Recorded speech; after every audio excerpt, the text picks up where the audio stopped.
Lamakom students of Torah. This year is entitled Two Types of Mesirut Nefesh. In the previous year, on Bnei Israel, when they were in dire straits by the Yam Suf, quoted by Shmulevitz, who said there's Mesirut Nefesh where one knows he's going to die, she's going to die, and gives up the life intentionally and not move away from Hashem. And the other Mesirut Nefesh is the Mesirut Nefesh of confusion. He's doing something that just doesn't seem to make sense, jumps into a raging ocean, looks like he's going to die, but he's actually doing it in order to live, because that's what Hashem said to do. That's a different kind of Mesirut Nefesh, the Mesirut Nefesh confusion. So we labeled the two categories. There is the Mesirut Nefesh of clarity and the Mesirut Nefesh of confusion. And really, if you think of it throughout our lives, we're consistently involved in one or the other or both. Person goes ahead, makes aliyah, making $500,000 a year, and goes ahead and from $500,000 a year is making $70,000 a year. That's unbelievable Mesirut Nefesh. That's a Mesirut Nefesh of clarity. There's going to be a different standard of living. When the kids turn 17, they're not getting in their own new cars. It's going to be a new reality. It's clear Mesirut Nefesh. And there's another Mesirut Nefesh in that aliyah, Mesirut Nefesh of confusion. It's going to be with my kids. Here they're in their schools. Everything's going well.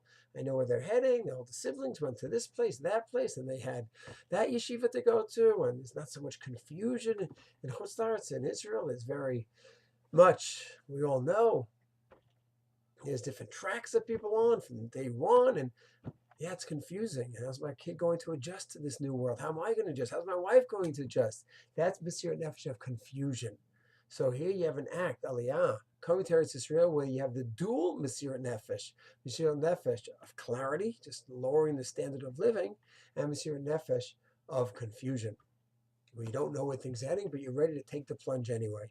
And we see this throughout life. And we see it in Tanakh. Rachel went ahead, gave up Yaakov Avinu at the marriage by giving the signs to Leah.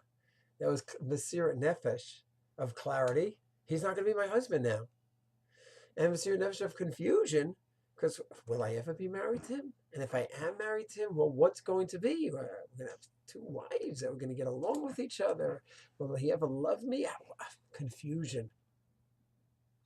And if we think of it, this is one of our great challenges here. And we have to always have clarity on these two categories. We have to know that sometimes we go ahead, we'll do a chesed for someone, and we'll drive a friend to the airport. And we're tired, we wanted to go do something else with our time, go to sleep early, and we go ahead and take a good friend or someone to the airport. 2 hours, that's Mesirut Nefesh of clarity. Those 2 hours you're giving up for your friend. And then there's other kinds of chesed where we're going to work on friends, neighbors, having fights, we're going to help them out, shalom bayis. It's not just time I'm giving up, but where is this going to go? They might both hate me in the end. Maybe they'll both love me. Maybe I'll bring them shalom. Maybe I'll make the war even worse. I don't know. I don't know where this is heading. Mesirut Nefesh of confusion. And that's what we always have in our lives. We're always jumping in with Mesirut Nefesh into the sea. Sometimes it's a sea of clarity, and sometimes it's a sea of confusion. And it's important to have that clarity in mind of the different categories of Mesirut Nefesh. And as we go ahead, and as we approach different challenges, when it's clear in our minds, hopefully we can face the challenge with that much more strength and clarity. Shalom.